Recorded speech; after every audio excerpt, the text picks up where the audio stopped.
We're David and Tiffany Wade, and we make videos for people who want to travel and seek out adventure, but don't want to spend a ton of money. Join us now as we visit North Carolina's Outer Banks.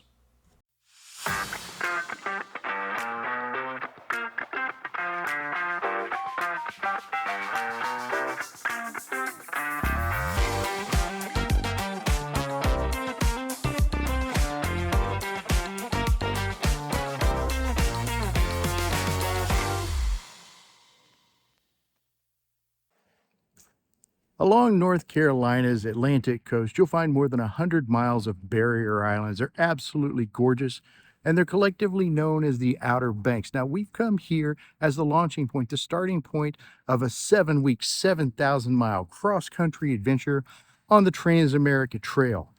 If you've not already seen that video series, please check it out and let us know what you think.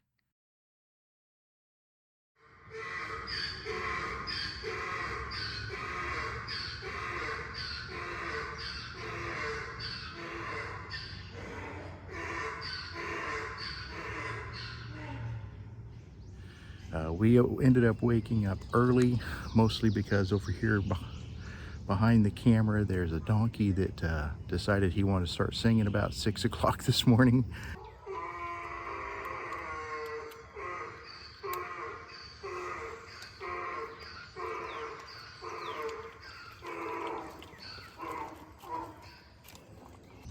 I thought we'd be rolling by about 7:30.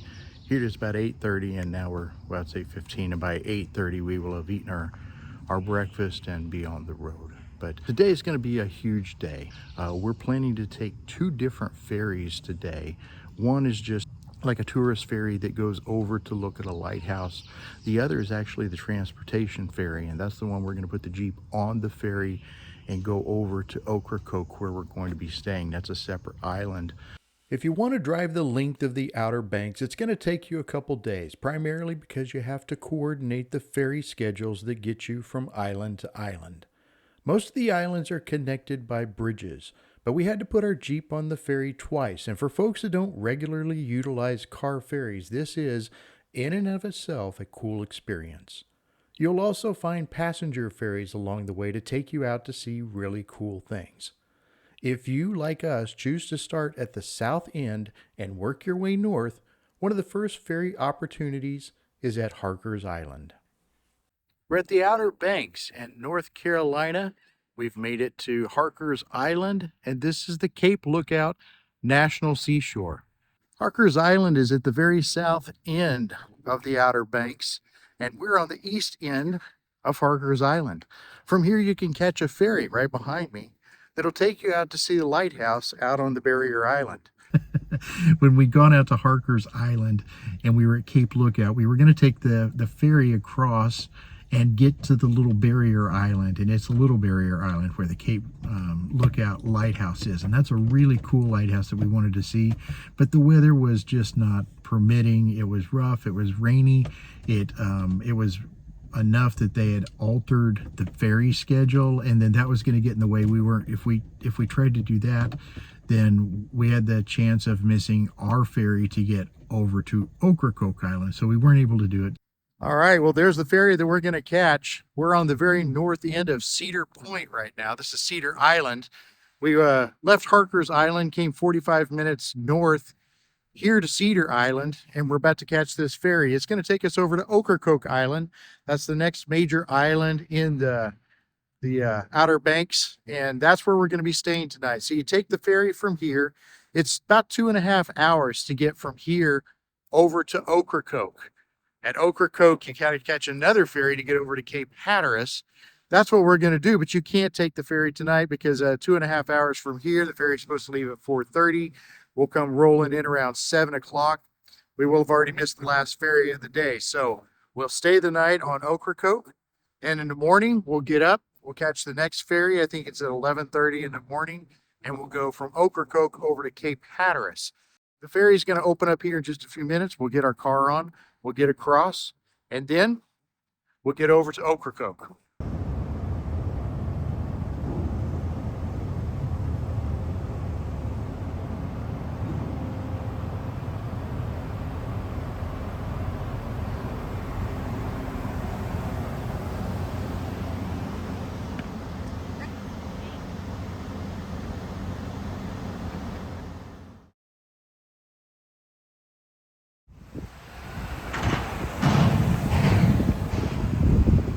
When you come off the ferry in Ocracoke, you immediately enter into a small community. There are several small shops where you can get souvenirs or you can stop off for a bite to eat. Just 5 minutes north of town is where you'll find the Ocracoke Campground. This is the Ocracoke Campground. We're getting things set up. It's going to be a chilly night tonight, but we've got a fantastic location. This campground is awesome. It's literally, I'd say 500 yards from the water. And I would say that it's only about 30 or maybe 40% occupied right now, which is another fantastic thing. Mashed potatoes, old-fashioned way called. Add hot water. Nice. My favorite. It's quicker than peeling potatoes and cutting them. Right now, I just want to get red snuggle because it's cold. Colder than I expected.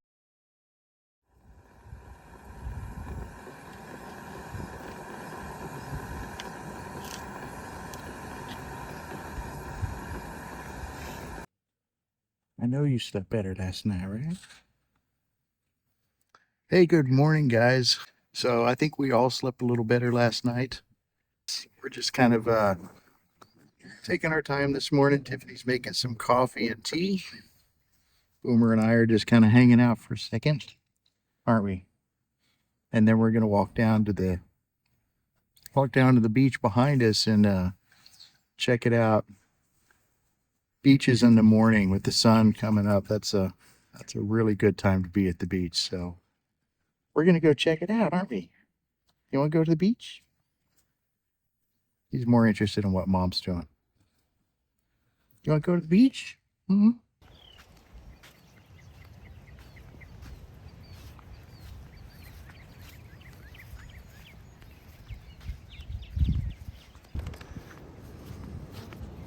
Boomer, come on, let's go to the beach. You've never seen the ocean. Come on.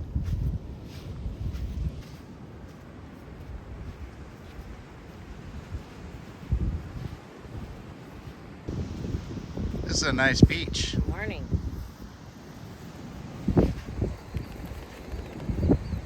Well, Boomer, what do you think of the ocean?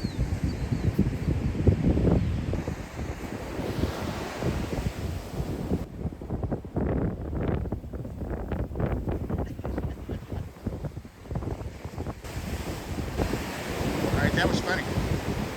After we left the campground, we went south and went down to the Ocracoke Lighthouse. Lighthouses are one of our favorite things. Lighthouses and waterfalls, we love those. What was going to be Boomer's first lighthouse climb at Cape Lookout didn't happen. Then when we got to Ocracoke, that didn't happen. The lighthouse at Ocracoke was closed, but it was open for drone flight, so we were able to fly the drone a little bit, and that was really cool.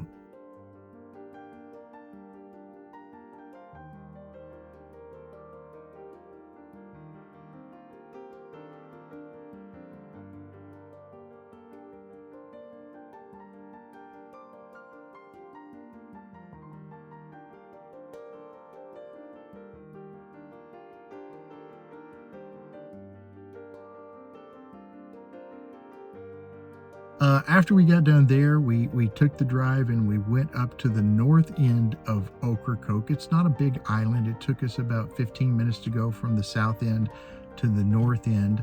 The north end is where you catch the ferry that then takes you over to Cape Hatteras. All right, guys, we've made it down to the end of Ocracoke Island. This is as far as we can go. We're sitting at the ferry landing and we're just waiting for the ferry now. So it's going to take us from here to the next island, which is Hatteras. So we take a 15-minute ferry. It's free, and you go over to Cape Hatteras. So that's the next stop.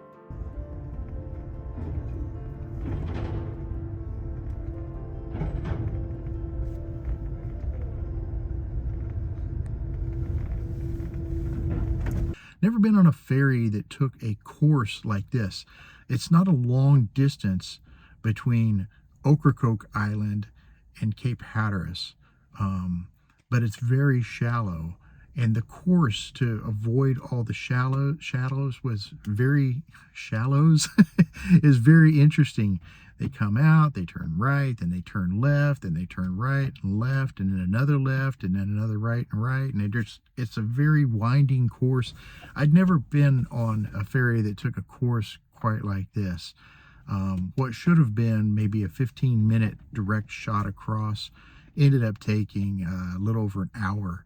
Very surprised by that. But that's the way it was. And that the channel was narrow in some places, so the ferry would have to stop and wait for other boats. Nonetheless, it was a very interesting ride, and we enjoyed it. It was nice.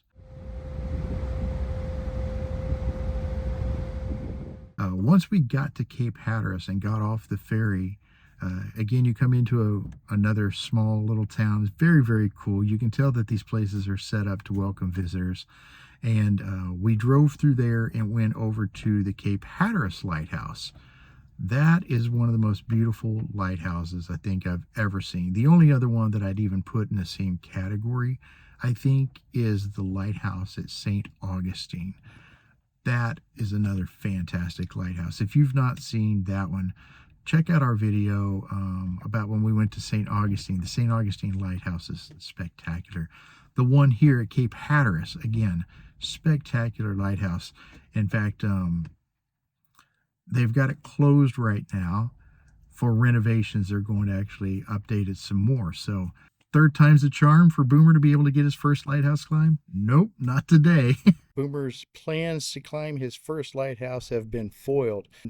Bodie Island is only about, I don't know, 20 minutes north of here, so I guess we'll go and see if we can get to the top of that one. And when we left there, we went up the road another, I think it was half an hour or so, and we went up north to Bodie Island and the Bodie Island Lighthouse, and again, it was closed. And so 4 lighthouses, 4 fails. Boomer just isn't getting in to see any of these. When we researched that before we left home, it had told us that the lighthouse at Cape Hatteras was closed for renovations, but all of the others were supposed to be open for climbers. So, all right, well, things are what they are. When you plan these things out, you can plan them to the nth degree, and we often do. But then when you actually get on the road, things are always different.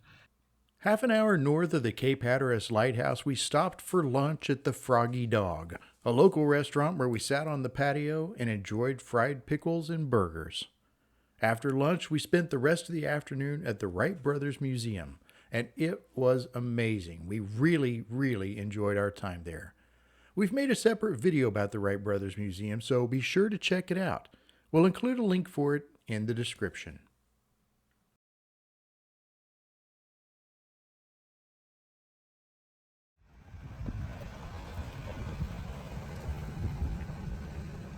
Good morning. We're here in Corolla, North Carolina. This is the Caratuck Lighthouse behind me. And yeah, if you're wondering, we couldn't take Boomer up it either. It's closed. So it's just not going to happen for Boomer right now. That's okay. We were going to do our Corolla horses tour this morning, the wild horses here that you find in the Outer Banks. But it didn't work out. We got there in plenty of time, got everything, but they wouldn't let us take Boomer. So our choices were to leave him in the car for a couple hours, which wasn't going to happen, or split up, but one of us go and one of us not, which wasn't going to happen. So we opted for plan C to reschedule this out into October, when we'll probably be back in this area. So we'll try to do the wild horses tour there at that point. So we drove over and drove the Jeep out onto the beach. Wow, what a windy time we have had here in the North Banks. Last night, wow, we were camping in some of the strongest winds I think I've ever been in. It was about 35-mile-an-hour gusts all night long. It was loud and it rocked the whole Jeep.